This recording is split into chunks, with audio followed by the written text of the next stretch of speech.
la voz. Bienvenido, Ed. Muchas gracias. No, gracias a ti por acompañarnos nuevamente. Un placer. Bueno, vamos a empezar. Hola, buenos días a todos y a todas. Bienvenidos a Viernes de Derechos Humanos. A nombre de la Universidad Autónoma de Chiapas, a nombre del Centro de Estudios para la Construcción de la Ciudadanía y la Seguridad, le damos la más cordial bienvenida a Viernes de Derechos Humanos. Hoy tenemos un programa muy interesante. Realmente vamos a tocar temas del proceso respecto a un juicio, de cómo se lleva a cabo con referente a las resoluciones judiciales.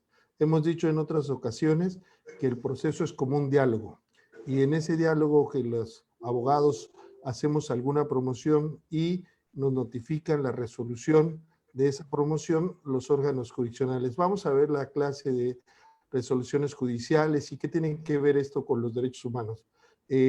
Antes de empezar, vamos a ver quién nos acompañará en este Viernes de Derechos Humanos. Los invitamos a participar con sus preguntas e inquietudes. Estamos transmitiendo en Zoom y en Facebook Live simultáneamente. Bienvenidos y bienvenidas. Daniel, por favor, si nos puedes decir quién nos acompañará hoy.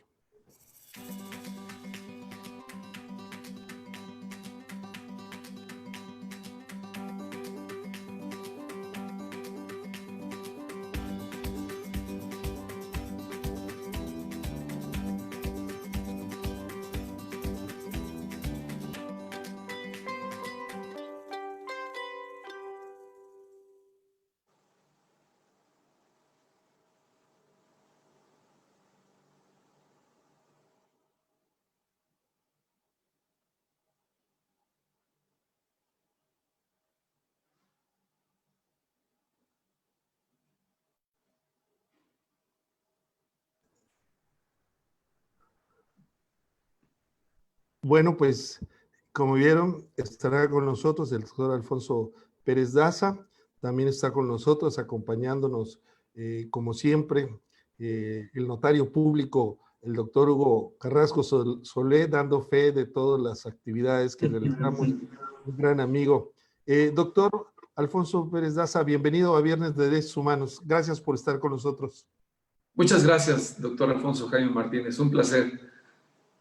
Bien, y doctor Hugo Carrasco Solé, un saludo cordial, como siempre, un afecto entrañable, ya de muchas batallas. Bienvenido, gracias por estar en esta ocasión acompañándonos con Viernes de Derechos Humanos.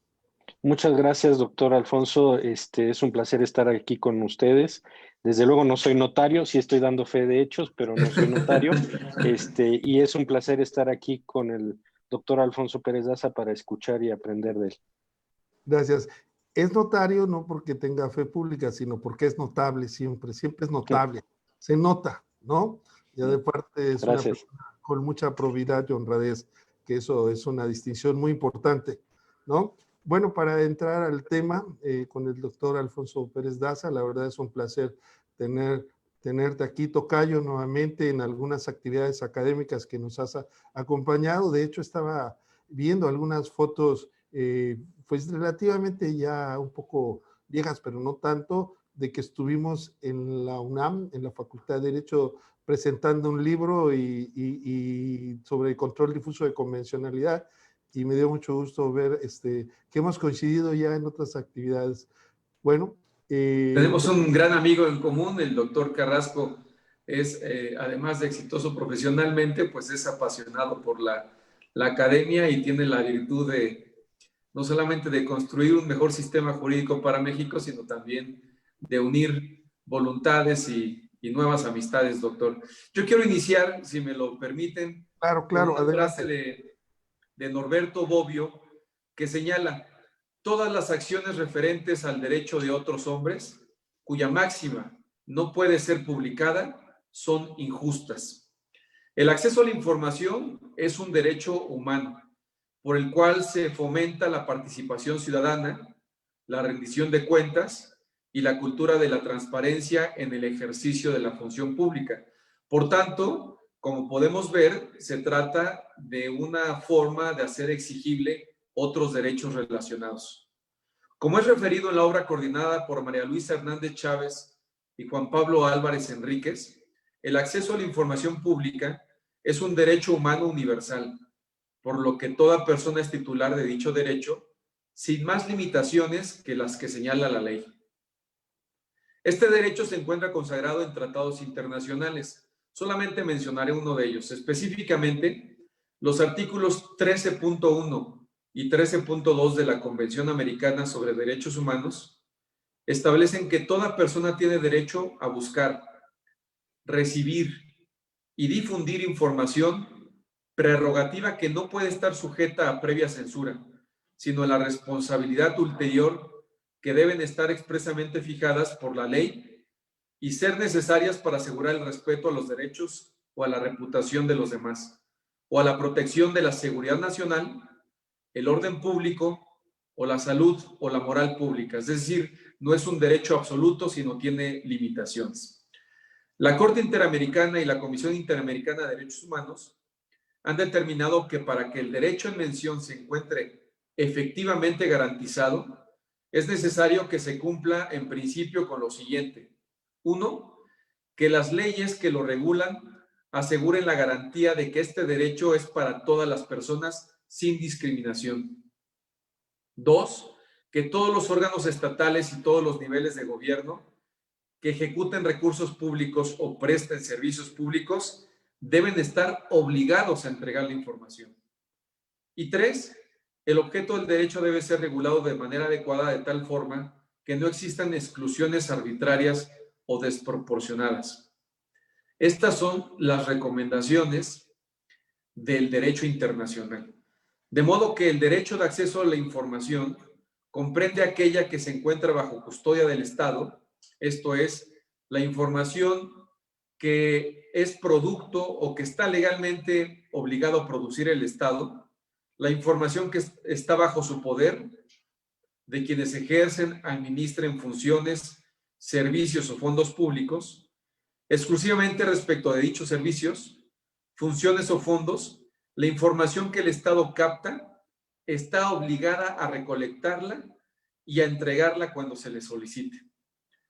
Al respecto, la jurisprudencia interamericana de derechos humanos ha estipulado que la actuación del Estado debe regirse por los principios de publicidad y transparencia en la gestión pública, situación que permite que las personas bajo su jurisdicción puedan ejercer el control democrático de las gestiones estatales, de tal manera que estén en posición de indagar, cuestionar y considerar si se está dando adecuado cumplimiento a las funciones públicas. Hasta aquí simplemente he señalado la introducción de que este derecho humano está previsto en un tratado internacional del cual México es parte y que en términos del 133 constitucional es ley suprema para nuestro país. Este es el marco referencial. Pero también tenemos el derecho constitucional. El artículo sexto de la Constitución Federal, en la parte final del primer párrafo, señala: el derecho a la información será garantizado por el Estado. El segundo párrafo señala: toda persona tiene derecho a libre acceso a la información plural y oportuna, así como a buscar, recibir y difundir información e ideas de toda índole por cualquier medio de expresión. Si hacemos un análisis, no a profundidad, pero en términos generales, podemos advertir que tanto el derecho convencional como el derecho constitucional prácticamente prevén o garantizan este derecho humano al acceso a la información. El propio texto constitucional establece una serie de principios para el ejercicio del derecho a la información. Entonces, en esta ocasión, es un tema muy amplio, quiero ocuparme solamente del acceso a la información pública del Poder Judicial. El Poder Judicial debe transparentar las resoluciones, las sentencias que dictan. El principio de publicidad de la justicia es una garantía esencial del funcionamiento del Poder Judicial en una sociedad democrática que permite, por un lado, someter al conocimiento público la actuación de los jueces y, por otro lado, mantener la confianza de la sociedad en los tribunales, constituyendo de este modo una de las bases del debido proceso y uno de los pilares del Estado del Derecho. ¿Por qué le conviene a la sociedad que los jueces transparenten sus resoluciones? Bueno, porque en primer lugar tiene el beneficio institucional, este es un beneficio para el Poder Judicial, de que al momento en que están transparentando sus resoluciones, están legitimando su función. Porque al transparentar su decisión, su sentencia, al ser conocida, aceptada por la sociedad, estamos nosotros al mismo tiempo confiando en que tenemos instituciones sólidas que resuelven y que dictan el derecho. Muy interesante. Pero por otra parte, quisiera hacerle una pregunta. Antes, saludo a Mónica Seis hasta Tapachula. Bienvenidos, buenos días a Jorge Martínez, a Roberto Chao. Nos pregunta, ¿ese libro de control de convencionalidad lo tiene la librería José Emilio Pacheco? Bueno, no sé quién es el autor, hay varios libros. Saludamos también a Angélica González, saludos desde Chicago, dice que hayan tenido días lluviosos. Un saludo a todos. Héctor Lara, Verónica Burguete, saludos también. María de los Ángeles Maris Acosta, saludos desde Sonora. Gracias por tratar asuntos tan importantes. La pregunta nada más es en relación a esta situación que se plantea, doctor, referente a que se deben dar a conocer o transparentar las resoluciones judiciales. sí. En ese sentido, podríamos decir, aparte de las partes que han intervenido en el proceso, los órganos jurisdiccionales están obligados a transparentar sus decisiones, o solamente a las partes que... No, la respuesta concreta es que sí. Todos los poderes judiciales de mi país están obligados a realizar una versión pública de las sentencias. Estaba comentando que tiene dos grandes beneficios esta situación. Uno es el hecho de que los propios jueces, al momento en que están informando a la sociedad cuáles son las razones por las que resolvieron en uno o en otro sentido un caso civil, penal, administrativo, laboral, al momento en que publican su sentencia, las razones, claro, protegiendo los datos personales, pero una versión pública de la sentencia, en ese momento la sociedad lo que está advirtiendo es que tenemos jueces preparados, capacitados, que nos explican cuáles son las razones de sus resoluciones, y en ese sentido, lo que está haciendo ese efecto en la sociedad es que se está legitimando el Poder Judicial, porque la fuerza, recordemos nosotros, de los poderes judiciales es la legitimación de sus resoluciones, porque el Poder Judicial no tiene una fuerza física, no tiene a su disposición la fuerza pública o la policía, lo único que tiene es el poder de decir el derecho. No tiene una fuerza material. Entonces, nosotros cumplimos las determinaciones en función de que confiamos en las instituciones y que hay legitimidad por parte de los poderes judiciales. Ese sería un beneficio. Y el otro beneficio que tenemos, que es el más importante y el que quiero destacar hoy, es que ahora cualquier ciudadano, al conocer las sentencias de cualquier caso, que todos tengamos acceso a conocer las razones por las que se dictó una sentencia, estamos cumpliendo una función de vigilancia hacia los jueces de mi país. Es decir, imagínense el gran reto ahora de los jueces, que no solamente lo dictan sus resoluciones en papel, sino que quedan videograbados al momento en que están dando las razones de su fallo. Este principio de publicidad de la justicia es una garantía esencial del funcionamiento del Poder Judicial. En este rubro, por lo que hace a la información que deriva de expedientes jurisdiccionales, la propia Corte Interamericana de Derechos Humanos se ha pronunciado en el sentido de que la publicidad del proceso judicial tiene la función de proscribir a la administración de justicia, quitar lo secreto de la justicia y someterlo al escrutinio de las partes y del público, y se relaciona con la necesidad de transparentar, de la transparencia y la imparcialidad de las decisiones que se toman. Es decir, al momento en que estamos escuchando todo el público, en general, no solamente las partes, cuáles son los argumentos, estamos al mismo tiempo, por la transparencia, tiene que estar obligado necesariamente el juez a la imparcialidad, porque si nosotros notáramos que está inclinándose indebidamente en favor de una de las partes, pues tendríamos posibilidad de cuestionarlo. Quiero comentarles, para quienes están escuchando, datos que les van a permitir a ustedes investigar cuál ha sido la evolución de las leyes en México que obligan a transparentar las sentencias en nuestro país. El 7 de febrero del 2014 se publicó en el Diario Oficial de la Federación el decreto por el que se reforman y adicionan disposiciones de la Constitución en materia de transparencia, en particular las fracciones 1, 4, 5, se hizo un apartado A del artículo 6 constitucional que ya mencioné. En estas disposiciones se precisan que el derecho de acceso a la información únicamente puede limitarse, en términos generales, por el interés público, la vida privada y los datos personales.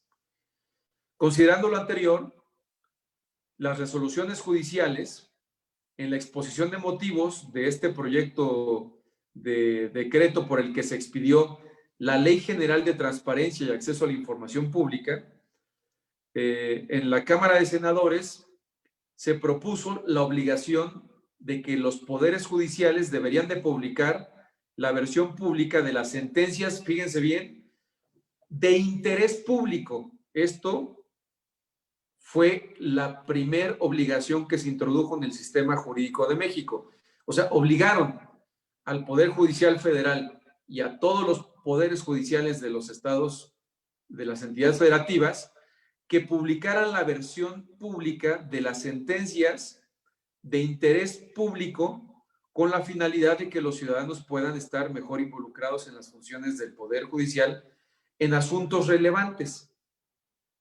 El 4 de mayo del 2015 fue publicado una reforma en la Ley General de Transparencia, donde se señala en el artículo 73, fracción segunda, que los poderes judiciales, el federal y de las entidades federativas, además de las obligaciones de transparencia comunes, debían poner a disposición del público y actualizar las versiones públicas de las sentencias que sean de interés público. Es decir, un mecanismo que ha encontrado el legislador en México para poder hacer una obligación y que haya homologación en todo mi país, porque recuerden que tenemos el ámbito federal y local, y ese problema de justicia local y federal ha tenido como consecuencia que cada estado o cada entidad federativa establezca sus propias normas. Puede haber 32 leyes de acceso a la transparencia, a la información, y lo que se ha conseguido con esta facultad del Congreso prevista en el artículo 73 de la Constitución de establecer leyes generales ha obligado a las autoridades locales y a las autoridades federales a establecer una homologación de la normatividad. Este 73, fracción segunda de la Ley General de Acceso a la Información, señalaba que se deberían de poner a disposición del público las versiones públicas de las sentencias que sean de interés público. ¿Cuáles son las sentencias que son de interés público? Bueno, pues eso es un concepto muy amplio de interpretación, y entonces eso le daba la oportunidad a la autoridad de decir cuál sentencia sí publica y cuál sentencia no se publica. Se abrió un debate, pero afortunadamente se acaba de realizar una reforma a esta ley general que se publicó el mes pasado, el 13 de agosto del 2020, en el Diario Oficial de la Federación, se publicó la reforma a esta fracción segunda que les acabo de mencionar del artículo 73 de la Ley General de Transparencia y Acceso a la Información Pública, y ahora señala que todos los poderes judiciales, tanto el federal como el de las entidades federativas, deberán poner a disposición del público las versiones públicas de todas las sentencias dictadas. ¿Se imaginan ustedes lo que representa para la transparencia de los poderes judiciales de mi país, que por primera vez va a existir la obligación de que publiquen las versiones públicas de todas las sentencias que dicten? Todas, absolutamente. Si, por ejemplo, en el Poder Judicial Federal se dictan 1 millón de sentencias al año aproximadamente, todas esas sentencias están a disposición en versión pública de quien las quiera consultar, de quien las quiera revisar. Esta reforma señala en los artículos transitorios que tendrán un plazo de 180 días a partir de la publicación que acabo de mencionar, que fue el pasado 13 de agosto. Todos los gobiernos estatales y el Poder Judicial Federal tienen 180 días para implementar y cumplir con esta obligación, que no es una labor menor, el hacer una versión pública de todas las sentencias que se dicten. Es un gran trabajo, pero el beneficio que va a recibir nuestro país a cambio es importante. Si quieren, más adelante les comento. Particularmente el Poder Judicial de la Federación es una de las entidades obligadas que más avanzadas están en este tema de difundir y publicar las sentencias, las versiones de las sentencias públicas. Antes de que estuviera esta reforma del 13 de agosto, ya el Consejo de la Judicatura Federal había emitido desde septiembre del año pasado una serie de normas administrativas que obligaban a avanzar en este tema de transparentar las sentencias del Poder Judicial Federal. Muy bien, doctor, excelente. Nos pregunta José Valles, buenos días, ¿cuáles serían los casos relevantes de interés público? No sé si nos puedas dar algunos ejemplos que consideres, doctor. Bueno, uno que conocemos nosotros, por ejemplo, es el caso de Ayotzinapa. Es un asunto en materia penal, es un asunto en el que están involucrados violaciones graves a los derechos humanos por haberse involucrado autoridades en el caso de tortura, por haber involucrado autoridades en el caso de modificar y de alterar pruebas y evidencias. Entonces, todos estos violaciones a los derechos humanos graves han obligado, a pesar de ser un caso penal y que mucha de la información es confidencial, han obligado en este caso específico, por ser relevante, a transparentar todas las actuaciones. Pero como acabo de mencionar, pues este debate ya se superó o va a ser superado, porque ahora ya no vamos a tener que hacer una interpretación de cuáles son las sentencias de interés relevante, sino que ahora van a tener obligación de publicar la versión pública de todas las sentencias, no nada más de las relevantes. Se van a transparentar en México todas las sentencias que se dicten. Excelente, porque de una u otra manera podríamos decir que a pesar de que en un proceso hay intereses, puede ser particulares, eh, el, el proceso como un medio de solución de controversias, pues es de interés público. El cómo se lleve a cabo y como bien se señala, el juez a través de sus sentencias legitima pues su calidad de juez, ¿verdad? Es muy ¿Cómo podríamos nosotros ejercer este derecho a la transparencia, a la información, en un caso que nos interesara? Por ejemplo, vamos a suponer el caso que se mencionó sobre Ayotzinapa, que quisiéramos tener la información. ¿Hay algún Bueno, portal? ya existe actualmente un sistema nacional de acceso a la información. Cada entidad federativa tiene su Instituto de Acceso a la Información y también conocemos al INAI, que es el Instituto Nacional de Acceso a la Información. Estos son los órganos que están materialmente encargados de recibir cualquier solicitud de información que se haya negado en principio cualquier autoridad a entregar.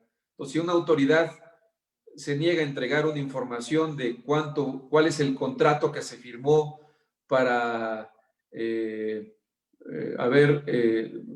para los servicios que se brindan en un municipio de recolección de basura y yo quiero conocer el contrato, si el municipio se negó a entregar este contrato, entonces se acude a cualquiera de estos institutos que están encargados de garantizar el acceso a la información y ellos son los que requieren la información. Ahora, hay mucha información que por estar ya en la ley obligando a los entes a entregarla, ya es de acceso público. Entonces, por ejemplo, en el caso de las sentencias, de lo que estamos comentando ahorita, las sentencias del Poder Judicial de la Federación, en este instante ustedes, cualquiera puede acceder a la página electrónica del Consejo de la Judicatura Federal, acceder al rubro que dice CISE, que es el Sistema Electrónico de Almacenamiento de la Información, y teniendo los datos del juicio del órgano jurisdiccional, puede inmediatamente acceder a las sentencias, porque ya existe obligación, o ya existía anteriormente la obligación de hacer versiones públicas.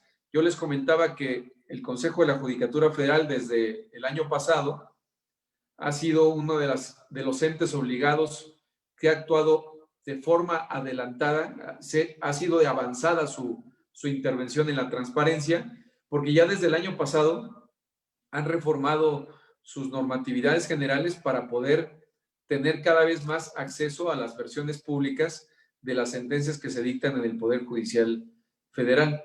Esto ya se hacía antes de que estuviera esta obligación de todas las sentencias. Prácticamente uno podría tener acceso a cualquier sentencia que se dicta en el Poder Judicial de la Federación.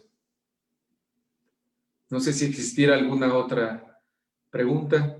Sí, muchas gracias. Excelente. Tenemos saludos desde Ecuador, también nos están viendo. Por eso creo que también llegamos a varias partes y podemos decir que es interesante que recalques que es en México donde tenemos este tipo de transparencias, estos mecanismos para conocer las resoluciones judiciales y, como se dice, aquellas que son de interés general. ¿Cómo podríamos decir en determinado momento que estamos en la transparencia? ¿Qué podríamos decir que nos falta para que realmente tuviéramos en el Poder Judicial una transparencia más transparente, valga la redundancia, o ya estamos en un buen nivel? No sé si el doctor Hugo Carrasco iba a participar con alguna pregunta. Sí, pero después de que el doctor Alfonso conteste esta, por favor. Sí, gracias. Adelante, doctor. Con mucho gusto. Yo les recomendaría para tener mayor información de cuál es el diagnóstico de México, de cuáles son los poderes judiciales que son más transparentes, que sí están entregando las sentencias o quienes no lo están haciendo. Hay un organismo, una asociación civil que se encarga de, que hizo un diagnóstico que ustedes lo pueden encontrar, es un PDF que lo pueden bajar ahorita en internet. ¿Cuáles son los poderes judiciales que están cumpliendo con su obligación de transparentar las sentencias? Ustedes pueden ubicarlo con el nombre de verificación de la obligación de transparentar sentencias judiciales. Si ustedes ponen ahorita verificación de la obligación de transparentar sentencias judiciales, les va a aparecer un diagnóstico que hizo esta asociación que se denomina, un colectivo que se denomina X, Justicia para las Mujeres. Y varios organismos participaron, la asociación civil y públicas, y ahí van a ver por mapas cuáles son los poderes judiciales que son más transparentes y cuáles son los menos transparentes. Claro, insisto, no es un trabajo menor. Es muy complicado que después de dictar una sentencia se tienen que proteger los datos personales de cada sentencia. O sea, sí es un trabajo adicional para los jueces, por supuesto, para el personal, porque tiene que hacerse una versión pública. No se puede publicitar la sentencia tal como se dicta, porque se podrían estar afectando derechos de terceros. Entonces, el hacer el trabajo de la versión pública es complicado. Y si yo dicto, por ejemplo, 400 sentencias, hacer 400 versiones públicas, pues es verdaderamente una labor titánica. Pero ya no hay vuelta atrás. Ya está ordenado en la Ley General de Acceso a la Información. Tienen 180 días a partir del mes de agosto, 16 de agosto, para cumplir, para ver cómo van a implementar y cumplir esta obligación. Pero este es un estudio que les recomiendo que pueden bajar gratuitamente, que se intitula Verificación de la obligación de transparentar las sentencias judiciales. Es muy interesante, doctor Alfonso, sobre todo hacer énfasis en que una versión pública no es nada más ocultar el encabezado, el nombre de las partes, el número de expediente, sino cualquier otro dato que permita la identificación de las partes. Y muchas veces en la relatoría de los hechos o en lo que se va relatando en una sentencia, hay datos que pudieran dar esa información y por eso es que es tan complicado el hacer una versión pública, porque tiene que ser sumamente cuidadoso el tema y quitar cualquier dato, no solo los nombres, sino cualquier dato que pudiera identificar a las personas que están involucradas en el juicio. La intervención que yo quería hacer brevemente es, ¿qué piensa usted? Hace un par de años se publicó un libro por la doctora Jania Saldaña de Brasil, en donde el rubro es muy indicativo del tema.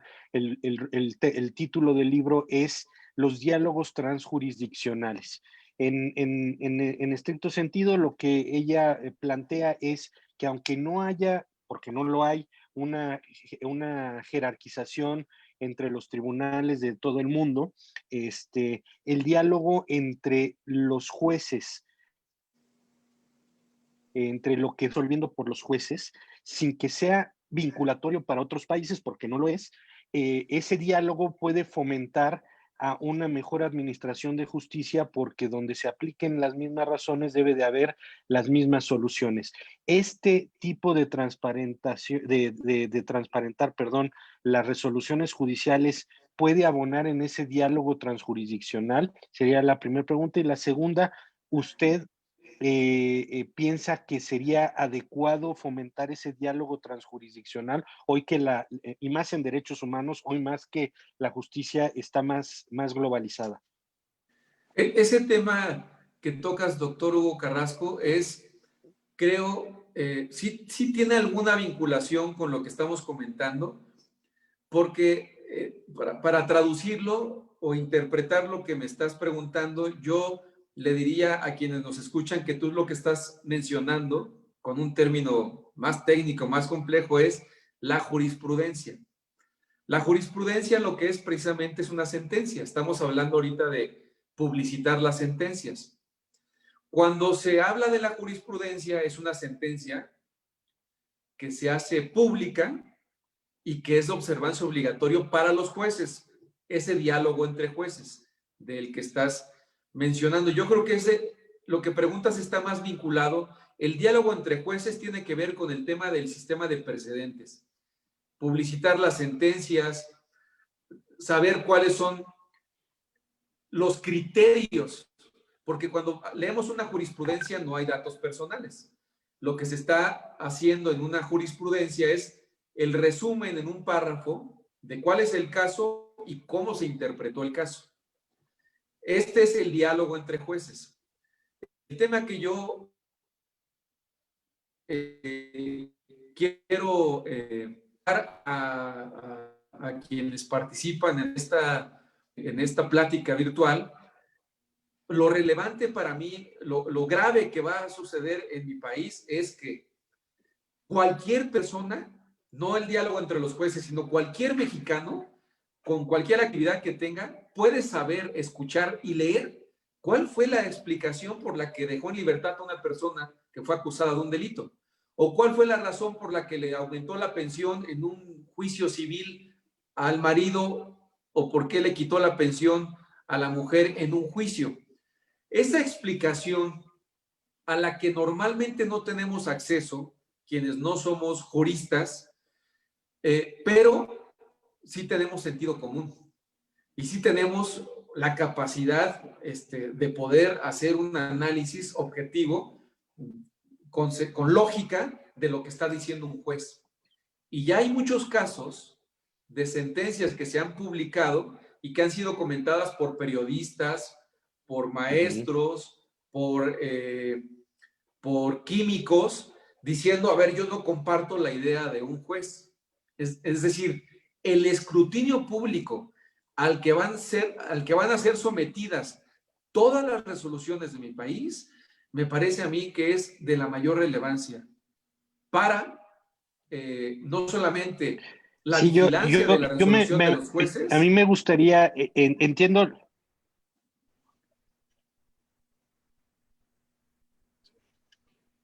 Para la vigilancia adelante, de las... Perdón, te interrumpí, perdóname. No, o sea, es decir, vamos a vigilar más lo que están diciendo los jueces, por una parte, y los vamos también a vigilar la imparcialidad de los jueces. Bueno, el también escrutinio va a ser mayor. Yo quisiera agregar aquí en relación a lo que dice el doctor Hugo Carrasco, que también, por ejemplo, cuando se lee una sentencia de la Corte Interamericana, hay cierta claridad, que no hay esa claridad en las sentencias mexicanas. Es decir, es importante que no solamente tengamos acceso a las resoluciones judiciales, sino que exista cierta claridad, porque también es algo también que hemos visto, no sé si compartirán, que a veces son sentencias kilométricas de más de 120 páginas, por decir un ejemplo, y resulta que lo fundamental está en una hoja en 2 párrafos. Entonces, aparte de transparentar las decisiones, con el objeto de lograr una comunicación en esa transparencia, creo que se debe establecer como objetivo, como también señalan algunas disposiciones, que las sentencias deben de ser claras, como una exigencia formal. No sé qué podríamos agregar al respecto. Sí, bueno, ahí yo quisiera hacer 2 comentarios. Uno es, efectivamente, los abogados somos muy complicados en nuestro lenguaje, somos complejos. Nosotros mismos inventamos una serie de términos que no son del acceso común. Pero si el problema es qué estrategia vamos a utilizar para comunicar de los poderes judiciales, yo les quiero sugerir, les quiero recomendar, que también es gratuito, que lo pueden bajar en PDF por internet, el Protocolo de Comunicación de la Justicia 2015 del Consejo General del Poder Judicial de España.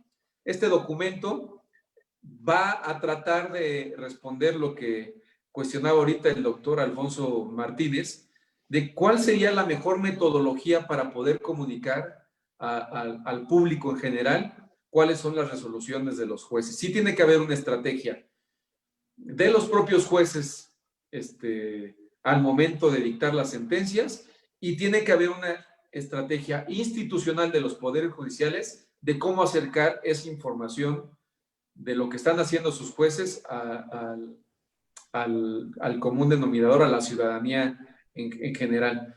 Pero lo que me decía el doctor Hugo Carrasco, por supuesto que estoy de acuerdo de ese intercambio entre jueces, es valiosísimo. De hecho, lo hacemos,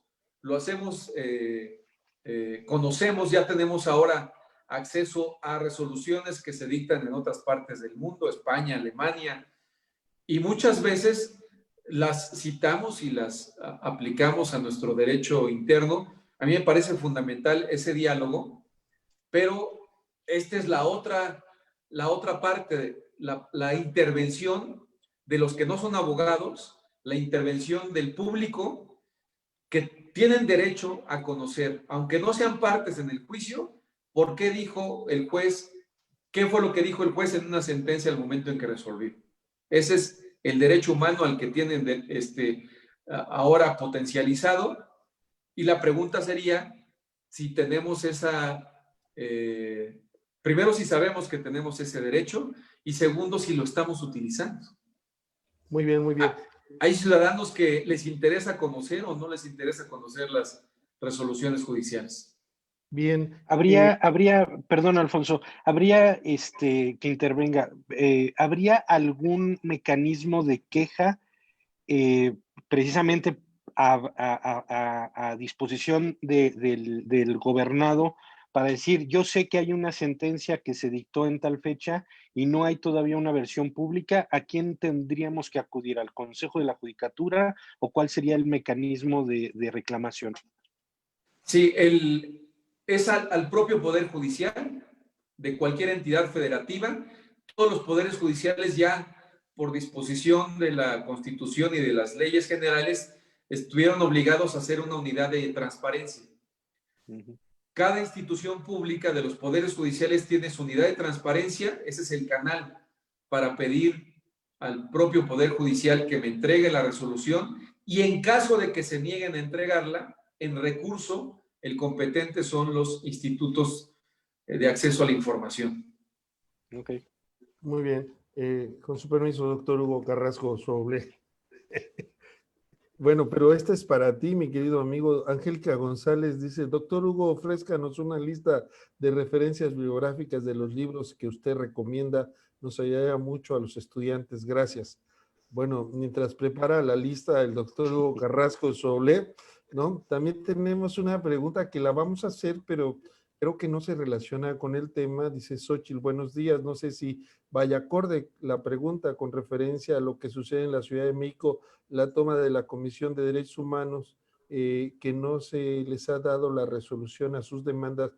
¿Qué procede con estas personas? Bueno, creo que no corresponde al tema, Xochitl, porque estaríamos hablando de una presión política que no es una decisión del Poder Judicial, sino es una decisión política, pues, del nacional, en cuanto a una demanda que hemos tratado este tema en Viernes de Derechos Humanos, referente al incremento de los feminicidios.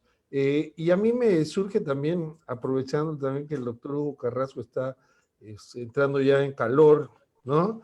Algo que cuando, por ejemplo, estoy hablando de hace ya tiempo, cuando veíamos las tesis de jurisprudencia, ¿verdad? Porque también es una gran labor el sintetizar en una tesis, en una jurisprudencia, pues el espíritu de la sentencia de la ejecutoria, ¿no? Pero llegaba un momento en que para hacer jurisprudencia, la Corte a veces ponía antecedentes que no existían o ponía el mismo expediente.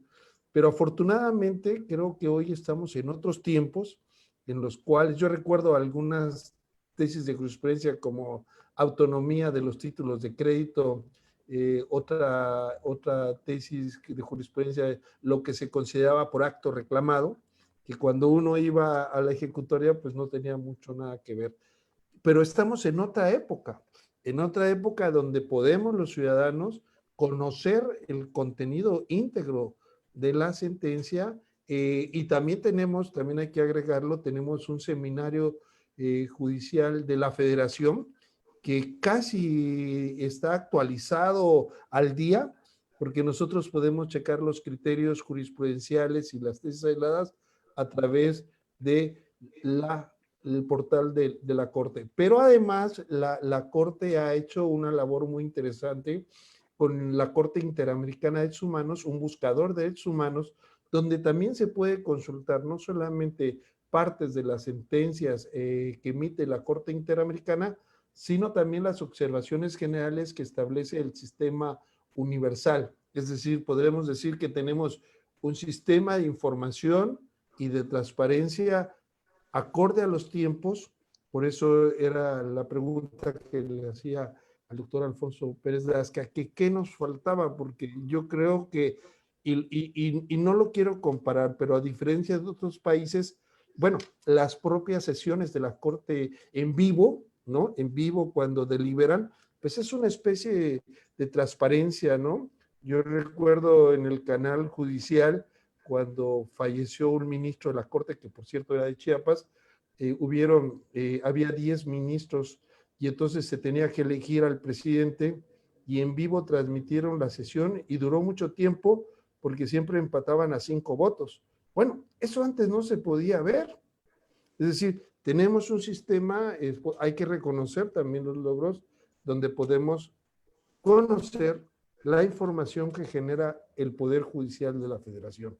Por eso era mi pregunta, ¿cuál era la consideración de cómo estábamos, doctor Alfonso Pérez de Asca, en esta materia en México? Sí, ¿ibas a comentar algo, Hugo? No, adelante, Alfonso. Bueno, en relación a este tema de la publicidad a través de los canales de televisión, pues sí me parece que es de lo más avanzado que tenemos en el mundo.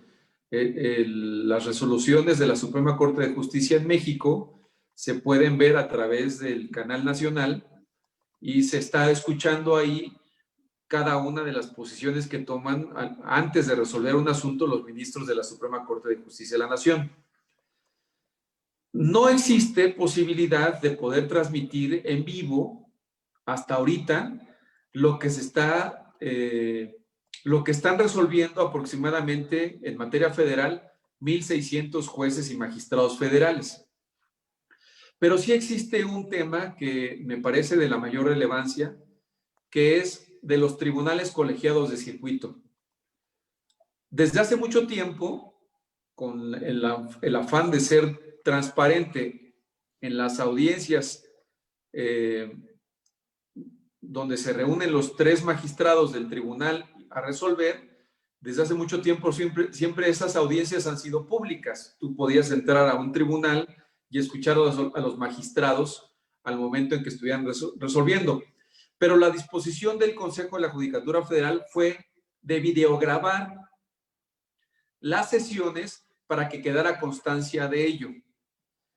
Y un paso que se hizo y que ya está a disposición del público actualmente es que todos esos videos de todas las sesiones públicas de los tribunales colegiados de México ya se subieron a lo que se denomina una biblioteca virtual. Entonces, cualquier persona puede, desde la comodidad de su hogar o de su teléfono, con los datos de cuándo fue la sesión del caso que sea de su interés y los datos del tribunal, pueden ver el video de la sesión pública donde expusieron los magistrados las razones por las que resolvieron un caso en particular.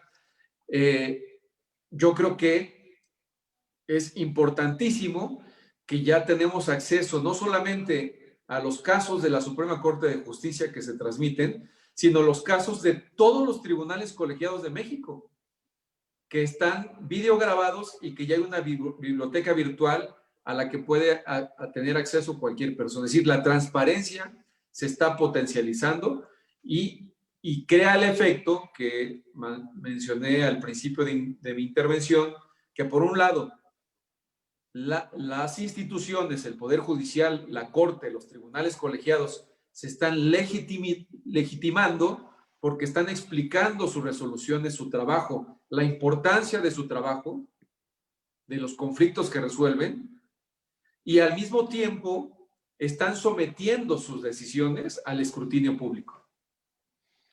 Claro, yo creo que para abundar y construir sobre lo que mencionas, doctor Alfonso, creo que es importante tener esa videoteca, pero yo creo que dentro de las cosas que podrían faltar sería la sistematización. Así como hay un buscador, como mencionaba el doctor Alfonso Jaime Martínez Lascano, el buscador de derechos humanos, tal vez sería importante toda esa biblioteca tenerla sistematizada por el tipo de asuntos que se están tratando, porque tendría yo que saber que existe ese asunto y el dato de la sesión para poder llegar a esa sesión, y de otra forma, si no tengo ese dato, pues ponerme a buscar en todos los videos sería un poco complicado. Siempre habrá algo que mejorar. A mí me parece que las resoluciones que has citado son importantes en pos de la transparencia. Creo que vamos por buen camino, pero siempre habrá algo que mejorar, algo que hacer más accesible la información, que no se trata, como lo mencionaba Alfonso, de solo poner a disposición, sino que sea del conocimiento, ¿no? Del conocimiento, que la información llegue, que fluya y que esté en escrutinio público, y no solo escrutinio, sino también que se pueda utilizar en otros asuntos los mismos argumentos, o simplemente ver que si ya un asunto por ciertas razones se está resolviendo de alguna u otra manera, pues dejar de insistir en ese tipo de argumentos e ir por otro camino. Entonces, yo creo que la transparencia de las resoluciones es un tema fundamental en la impartición de justicia y que nos va a permitir abonar en ese rubro muchas cosas. Muy bien, muy bien. Aximba López felicita al doctor Alfonso Pérez Dasca. Dacne Baez dice, también existen protocolos para juzgar con perspectiva de género aplicados en México. Alex Soria, saludos desde Ecuador, excelente evento. Hay una opinión de Roberto Chau que dice, la interferencia de los derechos fundamentales en el cumplimiento de las instituciones encargadas de investigar delitos, esto sería caso de la Fiscalía, de brindar adecuadamente la protección y efectividad de los derechos, debe estar acompañada a la necesidad de que el órgano encargado de adoptar medidas susceptibles de afectarlos no actúe arbitrariamente en el ejercicio de sus competencias del artículo 14 y 16 constitucional. Bueno, no estamos hablando del tema de la Fiscalía en la referencia a la investigación de los delitos, sin embargo es interesante. No necesariamente, y ese sería otro tema tendríamos que hablar, por ejemplo, de esta figura que tenemos en México del arraigo penal, que está en el artículo 16 constitucional, que es una figura pues que lesiona derechos humanos, no es tema de la mesa, pero creo que lo podríamos tocar en alguna otra ocasión. Alexia Pastén, hola, buen día, saludos a todos, buen día, Maxum Musas, buen día, excelente programa, felicidades a los panelistas. Doctor Hugo Carrasco, por favor, la lista de libros, de bibliografía. Bueno, nos acercamos al final. No sé si quieras decir algo, Hugo, en la tarea. No sé si era solo para precisar lo de la lista, quisiera saber qué tipo de temas son necesarios para esa lista. Con mucho gusto la preparamos y la ponemos a disposición de todos. Ahorita no la puedo preparar, pero la pondremos a disposición en el website del SECOSICE o del CAPL, donde el doctor Alfonso nos indique. Nada más si me dicen en qué tipo de temas están buscando la bibliografía. Gracias, muy amable, doctor Hugo Carrasco. También Rosaura Conde felicita a todos, dice importante tema. Ella está estudiando Derechos Humanos y se le hace interesante. Rosaura Conde. Felicidades a todos los panelistas. Bueno, nos acercamos al final de este Viernes de Derechos Humanos.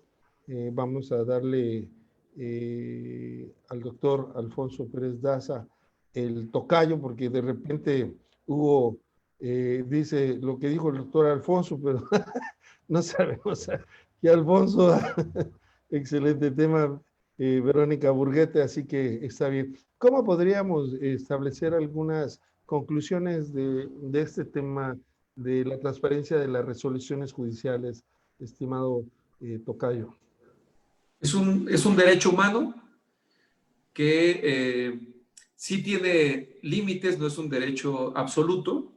Por eso es que la obligación es, en una sentencia, hacer una versión pública de la sentencia, como explicaba el doctor Hugo Carrasco, donde se tiene que cuidar que no exista ningún dato que pueda afectar derechos de terceros. Es decir, si hay una sentencia, por ejemplo, donde declaran a alguien culpable de un delito, pues el hecho de que se publicite su nombre puede afectar o estigmatizarlo, a pesar de que sea una resolución que no sea definitiva, porque todavía falta resolver otra instancia. Entonces, por eso es que ahora en la televisión, en los medios de comunicación, vemos que cuando presentan a un detenido le tapan más o menos la cara para que no se viole el principio de presunción de inocencia. Entonces, es un derecho humano que no es absoluto, tiene límites, que las autoridades están obligadas a dar acceso a esa información. Es una obligación constitucional y prevista en leyes generales derivadas del 73 de la Constitución. Y finalmente, que el beneficio que estamos obteniendo con el cumplimiento de esta obligación es de la mayor importancia, porque ahora vamos a saber, cualquiera podemos saber, cómo y por qué están resolviendo los jueces en México. Bueno, muy bien. Alexia Pastén, saludos a todos los ponentes. Gonzalo Amarante Sánchez Méndez, gracias por compartir la experiencia. Saludos, Biblioteca Virtual, me parece excelente idea que debería aplicarse en los viernes de derechos humanos. Bueno, ya nos están dejando más tareas, las vamos a cumplir, ¿no? Ismael Vázquez también, gracias por la oportunidad del aprendizaje, es muy interesante, excelente tema. Verónica Burguete. Bueno, ahora sí vamos a pedirle al doctor Hugo Carrasco Solé que funja como acto de constancia su presencia, porque antes de concluir este Viernes de Derechos Humanos hemos preparado un reconocimiento muy especial para el doctor Alfonso Pérez Daza, quien nos ha apoyado y se ha de una u otra forma aprovechado su experiencia, su interés por promover la cultura de los derechos humanos. No es la primera vez que participa con nosotros, así que vamos a entregarle dos constancias, independientemente de la que hace la Universidad Autónoma de Chiapas a través del SECOCICE, y vamos a transparentar la información, mi querido Hugo Carrasco Solé, ¿te parece? Entonces Me le vamos parece a muy pedir bien. a Daniel que nos ponga el primer reconocimiento al doctor. Queremos entregar este certificado. Le voy a pedir al doctor Hugo que lo lea, por favor. Sí, es certificado al doctor Alfonso Pérez Daza para hacer constancia el ingreso a la Asociación Mundial de Justicia Constitucional como asociado. Lo firma el doctor Alfonso Martínez Lascano como vicepresidente de investigación de la Asociación Mundial de Justicia Constitucional y el suscrito como director del capítulo México de la Asociación Mundial de Justicia Constitucional. El certificado tiene fecha de 11 de septiembre del 2020. Muchas felicidades por este ingreso, que no solamente es con la finalidad de reconocer lo que el doctor Alfonso Pérez Daza ha venido trabajando con nosotros, sino para comprometerlo doblemente a que siga cerca de nosotros y contribuyendo en las labores de difusión, de investigación, que son muy importantes dentro de esta Asociación Mundial de Justicia Constitucional. Bueno, y de la Asociación Mundial de Justicia Constitucional, que tiene diferentes agrupaciones nacionales de Latinoamérica y Europa y Asia. Nosotros tenemos el Colegio de Abogados Procesalistas Latinoamericanos, que forma parte de la filial de la Asociación Mundial de Justicia Constitucional, y también queremos entregarle una constancia al doctor Alfonso Pérez Dasca por tener la calidad desde este momento de socio activo del Colegio de Abogados Procesalistas Latinoamericanos. Lo firma su servidor como presidente del Colegio de Abogados Procesalistas Latinoamericanos y como vicepresidente de la Asociación Mundial de Justicia Constitucional. Esto, como dijo el doctor Hugo Carrasco, es un compromiso que usted asume, mi querido tocayo, para que participe con nosotros difundiendo la cultura jurídica a través de congresos, de foros, de debates, de publicaciones, que es lo que hace la Asociación Mundial y el Colegio de Abogados Procesalistas.